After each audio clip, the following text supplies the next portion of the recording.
ہم یہ سارے معاملات دیکھتے ہیں تو پھر اب جب دین ہم لوگ لے رہے ہیں تو اس میں ہم لوگ یہ کیوں نہیں جو ہے دیکھ رہے ہیں کہ جس سے علم ہم لوگ لے رہے ہیں وہ واقعی میں علم جانتا بھی ہے یا نہیں جانتا ہے، اس کے پاس علم ہے یا نہیں ہے، یا کہیں ایسا تو نہیں ہے جس طرح ہمارے یہاں پہ رواج ہے کہ پگڑی باندھو کرت کی دستار دے دی، اب اس سے بڑا علامہ کوئی نہیں ہے۔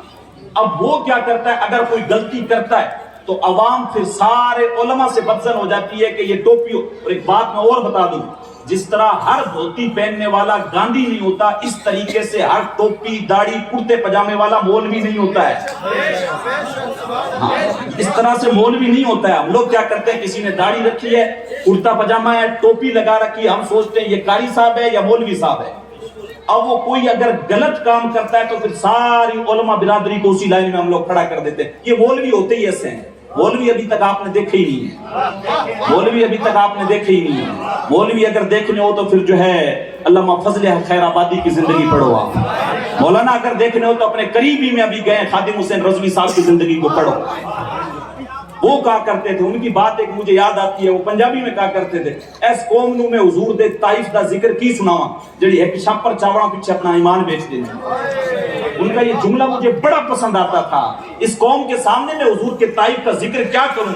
کیا بتاؤں کہ حضور نے خندق کھودتے ہوئے جب صحابہ کرام نے آ کے شکایت کی کہ حضور ہماری پیٹ میں جو ہے وہ کچھ بھی اناج نہیں ہے، 3 دن سے کچھ نہیں کھایا، ایک پتھر بندھا ہوا ہے، تو حضور علیہ الصلوۃ والسلام اپنے بطن مبارک سے کرتا اٹھا کے بتاتے ہیں یہاں پہ 2 پتھر بندھے ہوتے ہیں۔ اس قوم کو کیا بتائے جو ایک پلیٹ چاول کے پیچھے اپنا ایمان بیچ دیتی ہے۔ تو یہ خادم حسین رضوی صاحب بیچارے روتے روتے چلے گئے، اللہ ان کی قبر پر کروڑا رحمتوں کا نزول کرے۔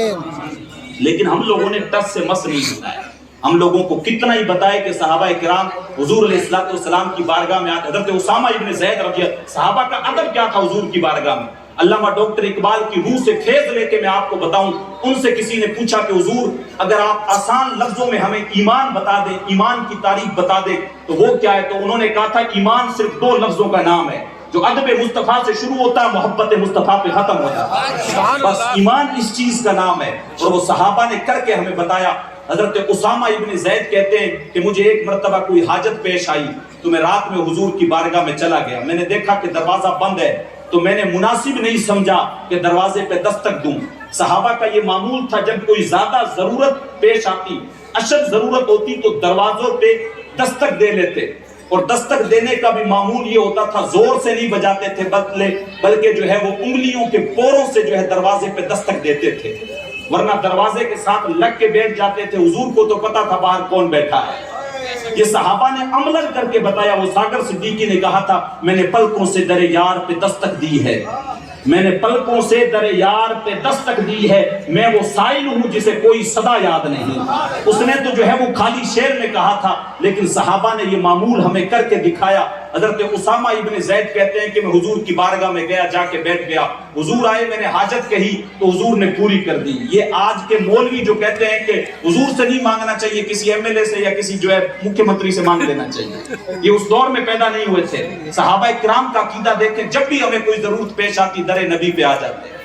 حضرت اسامہ کہتے ہیں مجھے جو ضرورت تھی میں نے حضور کی بارگاہ میں پیش کی، وہ پوری ہو گئی، تو میں نے دیکھا کہ حضور نے کمبل اوڑھ رکھا ہے، چادر، اور دونوں طرف سے کچھ ابھار سا نظر آ رہا ہے، کوئی چیز حرکت کر رہی ہے۔ تو میں نے حضور سے پوچھا کہ حضور یہ کیا چیز ہے؟ کہ حضور نے مجھے بتایا نہیں بلکہ اپنی چادر ہی کھول دی۔ جب اپنی چادر کھولی تو ایک کندھے سے حضرت امام حسن لٹکے ہوئے تھے، دوسرے سے حضرت امام حسین لٹکے ہوئے۔ کہنے لگے اسامہ یہ میرے بیٹے ہیں، یہ میری بیٹی کے بیٹے ہیں، میں ان سے محبت کرتا ہوں، اور جو ان سے محبت کرے میں ان سے بھی محبت کرتا ہوں۔ تو صحابہ کرام نے ہمیں حضور کی بارگاہ میں یہ جو ہے وہ ادب سکھایا۔ مکی کی زندگی حضور کی پڑھ کے دیکھیں، طائف کا جو سفر ہے وہ پڑھ کے دیکھیں، بدماشوں نے پتھر مارے، نانا کیا کیا جو ہے وہ سزائیں دی۔ ہم لوگ کیا ہے، ہتھیلی کے اندر جس طریقے سے ہمیں پلیٹ کے اندر کوئی سجا کے حلوہ پیش کرتا ہے، اس طریقے سے ہمیں جو ہے وہ اسلام مل گیا۔ حضرت سلمان فارسی کی زندگی دیکھیں، کہاں کہاں پہ دھکے کھائے، کہتے ہیں مجوسی کا بیٹا تھا، کبھی کسی جو ہے وہ پادری کے پاس گیا، کبھی کسی کی خدمت کی، کبھی کسی کی خدمت کی، اخیر میں ایک سے کہنے لگا یار میں بڑا حق کی تلاش میں پھرا ہوں، ایسا کر مجھے جو ہے حق کی تلاش بتا، کوئی ایسا راستہ بتا جہاں پر جا کے میری تلاش ختم ہو جائے۔ اس نے کہا میں تجھے اور تو کسی کا پتہ نہیں بتاؤں گا، ہاں نبی آخر الزماں کے ظہور کے لمحے قریب آ گئے۔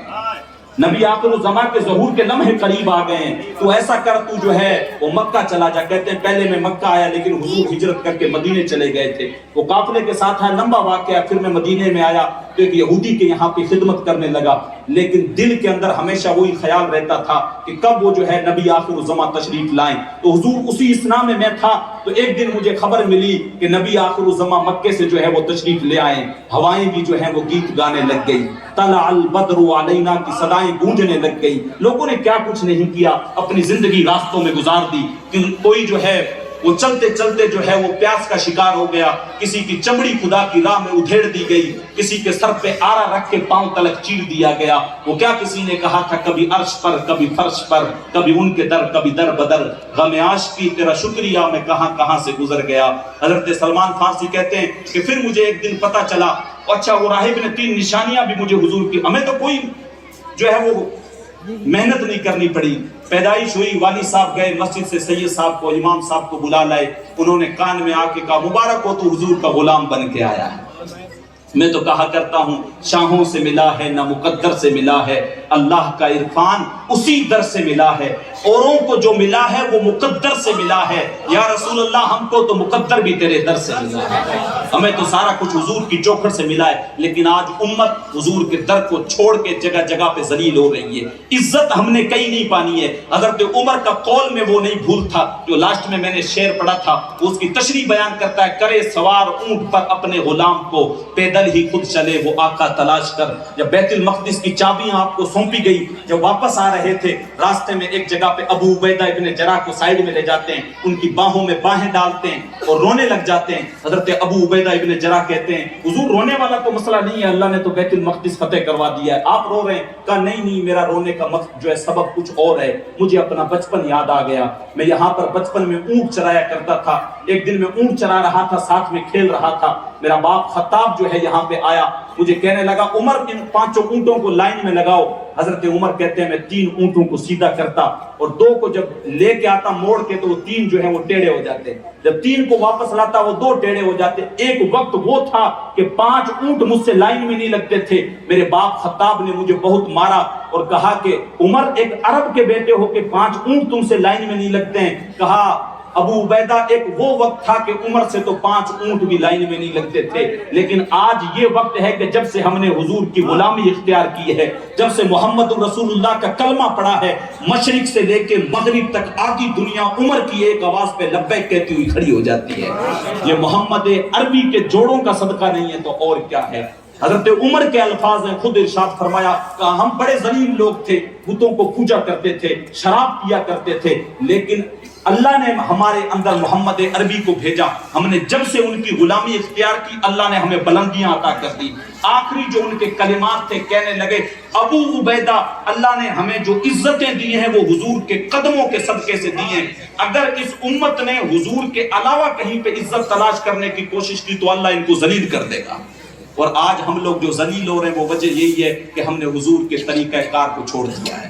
حضور کے دامن سے ہم دور ہو گئے ہیں، ہم نے جو ہے وہ سارا کچھ، وہ کسی شاعر نے کہا تھا چھوڑ کے آپ کا دامن رحمت آقا ہم سے بھول ہوئی، کھو دی اپنی قدر و قیمت آقا ہم سے بھول ہوئی، دیکھ ہماری آنکھ مچولی اپنے سینے اپنی گولی، بھول گئے ہم در سے اخوت آقا ہم سے بھول ہوئی۔ اور یا رسول اللہ ساری دنیا کے ٹھکرائے ہوئے ہیں، تیری محفل میں آئے ہوئے ہیں، کھول دے اپنا باب رحمت آقا ہم سے بھول ہوئی ہے۔ امت کے حالات اگر بدل سکتے ہیں تو وہ حضور کی چوکھٹ پہ آنے کے بعد بدل سکتے ہیں، ورنہ چاہے ہم منسٹر بن جائیں، چاہے کلیکٹر بن جائیں، کسی بھی بڑے عہدے پہ آ جائیں، اگر حضور کا دامن صحیح معنوں میں ہمارے ہاتھ میں نہیں ہے تو اللہ تبارک و تعالیٰ نے ہمیں بلندیاں نہیں